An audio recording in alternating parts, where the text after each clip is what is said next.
La métropole Aix-Marseille-Provence a été créée le 1er janvier 2016 par fusion de 6 anciennes intercommunalités. Il y a aujourd'hui 92 communes dont 2 sont en dehors du département des Bouches-du-Rhône. Une superficie de plus de 3000 km², ce qui en fait de ce point de vue la première métropole de France. La seconde de par sa population après Paris avec 1,8 million d'habitants. Un budget achat d'environ 650 millions d'euros annuels. La direction de la programmation de la performance achat, on s'occupe, comme son nom l'indique déjà, de programmer l'ensemble des besoins achats, donc les programmer, les cartographier et repérer dans cette programmation les achats à enjeu. Un second service de la direction, c'est le service achat, donc qui est composé d'une dizaine d'acheteurs pour couvrir l'ensemble du spectre achat métropolitain. Il y a une troisième mission, c'est la mission coopération avec les communes, qui est plus spécifiquement en charge de la mise en place de groupements de commandes et qui participe à la création de la centrale d'achat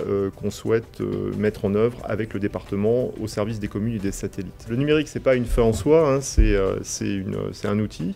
Un outil qui nous permet de consacrer moins de temps à aller chercher la donnée, à l'agréger et plus de temps à l'analyser et l'interpréter. C'est aussi un moyen de transversaliser, si je puis dire, la donnée, c'est-à-dire la mettre à disposition d'autres directions et d'organiser le travail en mode projet, qui est le mode de travail par défaut des acheteurs. Il y a un besoin de gestion des plans d'action achat, donc c'est la raison pour laquelle on avait acquis au KVO. Et puis le second besoin, c'est un besoin de programmation. Le deal, c'était que les spécifications soient aussi universelles que possible et qu'il n'y ait pas de spécificité, c'est-à-dire que cet outil doté de nouvelles fonctions de programmation puisse intéresser d'autres collectivités. Je pense qu'on peut vraiment dire qu'on a une démarche partenariale, une écoute et vraiment une démarche itérative qui aboutit à un produit, un outil qui s'adapte à nos besoins et non pas l'inverse. On a un outil qui est simple d'utilisation, dont l'ergonomie a vraiment été pensée